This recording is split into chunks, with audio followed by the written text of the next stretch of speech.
Pemerintah terkesan kalang kabut saat menghadapi ulah peretas dengan akun Bjorka. Terlebih saat Bjorka mengklaim telah berhasil meretas sejumlah data perusahaan BUMN, data presiden, serta data sejumlah pejabat di Indonesia. Pemerintah yang telah membentuk tim khusus ini bekerja dengan cepat dan mengamankan 2 remaja di Cirebon, Jawa Barat dan di Madiun, Jawa Timur. Remaja yang diamankan di Cirebon, Jawa Barat bernama Said Fikriansyah. Said dituduh sebagai Bjorka oleh akun Instagram @voltcyber_v2. Namun Said membantah keras tuduhan tersebut dan mengatakan bahwa ia bukanlah seorang hacker. Sementara itu yang terbaru, remaja di Madiun Muhammad Agung Hidayatullah ditetapkan sebagai tersangka karena menyediakan akun Telegram Bjorkanism. Motifnya adalah membantu Bjorka agar terkenal. Dengan menyertakan tangkapan layar judul sebuah media nasional, Bjorka menertawakan klaim pemerintah yang menyatakan telah mengantongi identitasnya. Klaim pemerintah itu disebutnya sebagai omong kosong. Lebih lanjut, dalam unggahannya di situs bridge.to, Bjorka juga mengolok-olok penangkapan pemuda di Madiun yang diduga dirinya. Dalam unggahan lainnya, Bjorka mengaku mendapat informasi tentang status Johnny G. Plate yang akan dicopot dari jabatannya sebagai Menteri Komunikasi dan Informatika.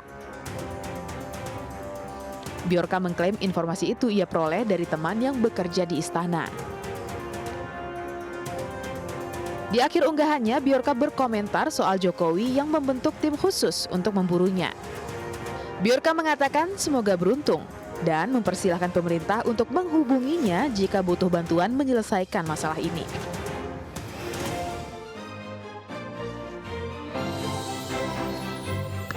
Pemuda asal Madiun, Jawa Timur ditangkap polisi dan telah ditetapkan sebagai tersangka terkait dengan Bjorka. Seberapa lihai hacker yang membuat dunia maya Indonesia geger itu bersembunyi? Dan bisakah Bjorka sesungguhnya segera ditangkap? Saya Jatuh Ratma, Anda menyaksikan MNC News Prime.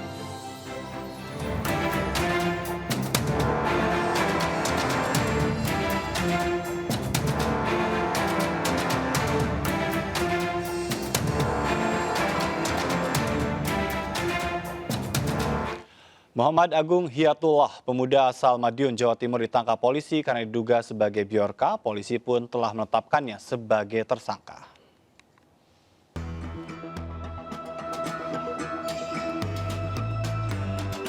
Muhammad Agung Hidayatullah, pemuda asal Madiun, Jawa Timur yang ditangkap polisi karena diduga sebagai sosok di balik Bjorka, dipulangkan ke rumahnya Jumat pagi. Keluarga menyambut lega dan gembira kepulangan Agung. Kemudian, dalam konferensi pers Jumat siang, Polri menetapkan Agung sebagai tersangka karena diduga sebagai penyedia channel di Telegram dengan mengatasnamakan Bjorka. Mengamankan, ya, tersangka inisial MAH, ya. Adapun peran tersangka merupakan bagian dari kelompok Bjorka yang berperan sebagai penyedia channel Telegram dengan nama channel Bjorkanism. Ya. Selanjutnya, channel Telegram tersebut digunakan untuk mengupload informasi yang berada pada Bridge.to. Tersangka pernah melakukan posting di channel @Bjorkanism sebanyak 3 kali, yaitu tanggal 8 September 2022, dalam tanda petik, Stop Being Idiot. Kemudian tanggal 9 September 2022, dalam tanda petik, the next leaks will come from the President of Indonesia. Dan tanggal 10 September 2022, dalam tanda petik, to support people who are struggling by holding demonstrations in Indonesia regarding the price fuel oil. I will publish my Pertamina database soon. Sebelumnya polisi menangkap Agung berusia 21 tahun di tempat kerjanya di sebuah toko es waralaba Kamis kemarin. Agung awalnya diperiksa sebagai saksi karena diduga sebagai sosok di balik hacker Bjorka. Dari Madiun, Jawa Timur, Arif Wahyu Effendi, iNews melaporkan. Tim gabungan terpadu yang baru dibentuk pemerintah dalam mengatasi kebocoran data diharapkan bisa fokus menelusuri sumber kebocoran data dan mengamankannya ketimbang mencari dan menangkap sosok yang diduga sebagai Bjorka. Untuk membahas lebih lanjut sudah hadir bersama kami melalui sambungan Zoom Dev Laksono, anggota Komisi 1 DPR RI, Ismail Fahmi, founder dari Drone Emprit, dan Heri Firmansyah, pakar pidana dari Universitas Tarumanegara. Selamat malam, Bapak-bapak. Selamat malam. Terima kasih. Saya ingin ke Bang Dev terlebih dahulu. Kalau Komisi 1 melihat langkah-langkah penegakan hukum yang dilakukan untuk mencari Bjorka, seperti apa Anda menilainya? Kalau saya menilainya ini tindakannya sangat cepat, secepat es meleleh ya. Karena saking cepatnya sampai tukang es aja langsung ditangkap. Ini mesti jadi didalami dulu ya. Bukannya saya mengatakan bahwa Polri itu tidak tepat atau salah atau gimana. Ya saya masih berasumsi bahwa apa yang mereka kerjakan itu sesuai dengan bukti-bukti yang telah dikumpulkan. Cuman saya masih menunggu hasil kerja yang lebih konkret, karena saya yakin dan juga sudah dibuktikan dan sudah disampaikan bahwa yang sempat dijemput, dinyatakan TSK lalu dikembalikan ke rumahnya, itu dia bukan Bjorka, dia hanya terlibat menjadi amplifikasi daripada Bjorka. Apakah pemuda tersebut dapat menunjukkan kepada siapa Bjorka itu sebenarnya, ya walau-walang tergantung dari bagaimana polisi dan juga dari tim forensik digital bisa mencari tahu pastinya gimana. Tapi saya harapkan tidak akan ada lagi salah tangkap, tidak akan ada lagi salah kejar, akan tapi lebih tepat sasaran sehingga kerjanya itu tidak perlu gedebak-gedebuk, tidak perlu hanya sekedar mengejar setoran, akan tapi minim ataupun kurang menghasilkan yang optimal. Baik, apa yang membuat tadi Anda katakan gedebak-gedebuk begitu kan? Masalahnya kenapa ini bisa terjadi begitu? Anda menilainya di mana itu sumbernya? Ya, saya nggak bisa katakan salahnya di mana, kendalanya di mana. Saya harap sih terus ada keterbukaan dari semua aparat keamanan, apakah dari Kominfo, dari BSSN sendiri, sehingga lebih jelas arah penyidikannya itu, dan mengapa mengambil tindakan-tindakan tersebut, sehingga siapapun yang terlibat itu benar-benar bisa terungkap gitu. Jadi jangan hanya sekedar sudah ada yang ditangkap, tapi muncul lagi hacking baru, muncul lagi database yang dibongkar lagi. Ya buat apa orang itu ditahan akan tapi persoalan tidak diselesaikan kan? Baik, saya ingin ke Mas Ismail Fahmi. Mas Ismail, bagaimana Anda sendiri melihat langkah-langkah yang sudah dilakukan? Sebetulnya benar tidak pemerintah memang sudah mengidentifikasi, sudah tahu siapa Bjorka dengan apa yang ditunjukkan dan siapa yang ditangkap belakangan ini? Pertama gini ya, saya masih menyaksikan sanksi bahwa kita sudah tahu Bjorka itu yang mana gitu. Jadi kan kalau kita pahami seperti ini ya, hacker-hacker itu entah bisnis modelnya mereka itu ada di dark web. Di bawah itu kan ada banyak data-data yang dijual belikan, data-data bocor gitu. Kemudian ada yang mereka membeli data, kemudian dijual lagi. Ada yang mereka dapatkan data dijual lagi. Nah, di sini biasanya mereka itu sudah sangat lihai untuk menyelamatkan diri, menyembunyikan dirinya sendiri. Jadi tidak semudah kemudian udah ketemu gitu. Tapi saya yakin ini semua pihak, terutama dari BSSN, kepolisian dan Kominfo berusaha untuk menemukannya. Cuma harus dipahami juga bahwa ada netizen, kalangan mereka yang ingin terkenal juga ya, ingin mendapatkan duit juga. Karena di antara mereka yang dapetin data kemudian menjual, motifnya paling besar itu adalah motif ekonomi selama ini ya. Kita jual data itu nomor ekonomi, dan banyak juga yang pingin kaya juga dari situ. Dan mungkin sebagian juga pingin terkenal. Contoh misalnya, itu kan ada data-data yang di sampel dibuka. Kemudian dia ambil lagi, tampilkan lagi, seolah-olah dia mengaku mungkin yang membongkar datanya kayak gitu. Ada juga mungkin seperti ini. Nah, ini jangan sampai kita terkecoh ya, terutama dari polisian, lebih tegas lagi, lebih jelas lagi, lebih jeli dan hati-hati karena banyak di kalangan kita ahli IT itu paham ya, tidak semudah itu kemudian tangkap, dilaporkan, sudah tertangkap misalnya kayak gitu. Nanti soalnya kalau enggak, ya nanti jadi bahan tertawaan lagi atau tidak kepercayaan lagi itu yang timbul. Jadi saya kira lebih bagus ini dikerjakan dalam diam sampai pasti yakin ya, itu kemudian baru diumumkan. Lebih baik disampaikan ya apa langkah yang sudah dilakukan, ya, misalnya tadi dibentuk tim, tapi detailnya nggak usah terlalu banyak dibongkar gitu lah, sehingga jadi keributan, jadi kehebohan, sensasi terlalu tinggi nantinya. Iya, ketika seorang penjual es dijadikan sebagai tersangka, diduga menjadi kelompok dan membantu Bjorka, analisa Anda? Saya nggak yakin model seperti kelompok-kelompokan gitu ya. Bjorka sendiri bisa bertindak sendiri. Dia bisa datanya di forum jual beli data-data bocoran gitu. Dan nggak ada kepentingan dia misalnya punya akun di Instagram kayak gitu ini kan. Iya. Saya kok nggak yakin mereka bentuk satu kelompok sehingga perlu terkenal. Karena Bjorka sendiri ketika katakan dia sudah punya akun, dia punya forum, ditaruh di forum itu datanya, kemudian jadi rame. Dia udah terkenal, nggak perlu marketing lagi. Ya, kemudian dia sudah bikin akun di Twitter. Akun yang pertama itu sampai 200-an ribu dalam waktu singkat ya followernya. Itu udah luar biasa. Kemudian dia berinteraksi dengan publik. Artinya apa? Dia udah nggak butuh lagi orang lain sebetulnya. Nggak butuh lagi tim untuk membantu mempromosikan di Instagram atau mungkin di mana gitu. Jadi saya sanksi kalau ini dilakukan dalam bentuk kelompok. Tapi kalau memang ya, saya kira ketika polisi menemukan, oh ini ditangkap, kemudian ada bukti, ya saya nggak tahu. Biasanya tuh secara digital forensik harusnya memang ada bukti bahwa itu dilakukan si anak dari Madiun ini. Baik. Ya. Baik, saya ingin ke Mas Heri. Ya, kalau dari sudut pandang hukumnya sendiri, bicara tadi tentang salah tangkap atau memang dalam konteks peran yang sebetulnya ini bukan menjadi target operasi begitu. Anda melihatnya seperti apa?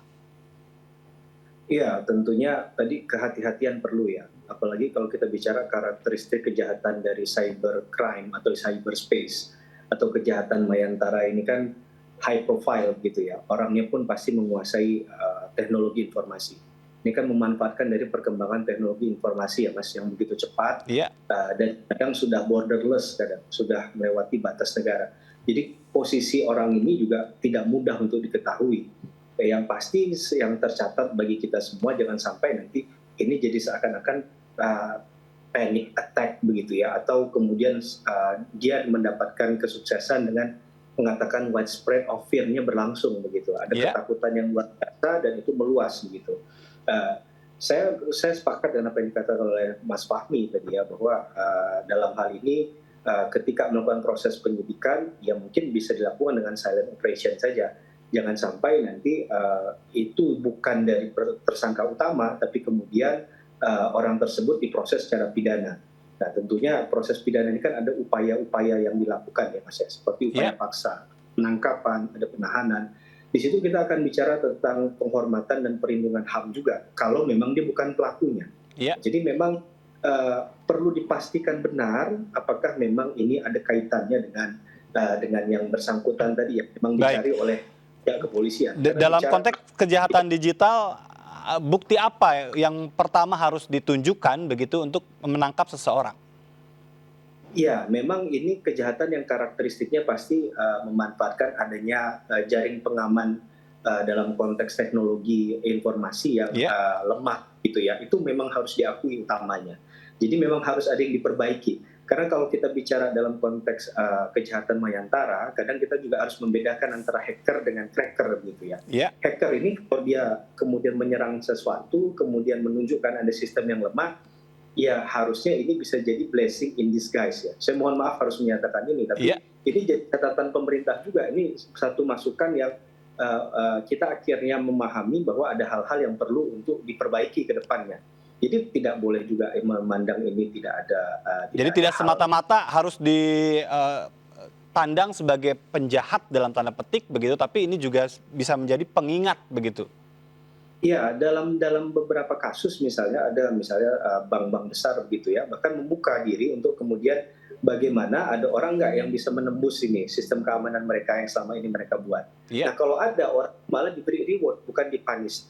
Dalam konteks ini memang ada undang-undang ITE gitu ya, pasal 26, 30, 32 terkait dengan perlindungan data diri, dan ke depan itu kan dicoba didorong oleh teman-teman DPR juga adanya PDP ya. Betul. Undang-undang ITE perlindungan data pribadi. Nah pasal 67, pasal 70 itu kan berkaitan dengan individu yang misalnya melakukan satu illegal access, katakanlah perbuatan melawan hukum dengan sengaja menyebarkan data pribadi untuk kemanfaatannya pribadi gitu ya.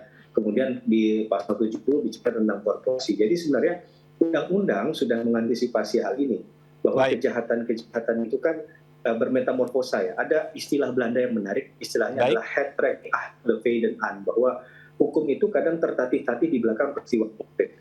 Nah, ini yang perlu dipahamkan oleh oleh penyidik dan juga kepada semua kita ini bisa jadi mohon maaf ya, bisa jadi korban ke depannya, sehingga mendorong undang-undang data pribadi itu menjadi sangat penting. Baik, sebelum ke undang-undang data pribadi, saya ingin ke Bang Dev terlebih dahulu, karena tadi disampaikan juga sebetulnya secara regulasi kita punya begitu kan, tapi secara implementasi ini yang nampaknya tadi ya agak tertatih-tatih. Anda melihatnya seperti apa Komisi 1 ini? Ya, memang gini contoh nih ya, yang tadi seperti di-mention. Kalau undang-undang PDP kan memang baru kelar 2 minggu lalu, dan baru mau akan diputuskan di paripurna yang akan datang minggu depan. Tapi kalau undang-undang ITE kan sudah berapa tahun yang lampau kelar. Dan cuman yang menjadi kendala itu aturan undang-undang turunannya. Jadi peraturan pemerintahnya, Kemennya, semuanya itu belum benar-benar mengatur secara detail, sehingga banyak yang ramai disebut kemarin itu pasal-pasal karet. Nah, jadi pemerintah di sini harus segera cepat melakukan perbaikan, bukan undang-undangnya direvisi, bukan hanya direvisi, tapi aturannya ke bawahnya itu yang harus dipertegas, sehingga apapun jadi kendala untuk mengenakan pasal segala macam itu jelas. Nah, tapi lebih penting juga dari itu adalah bagaimana pemerintah meningkatkan kemampuan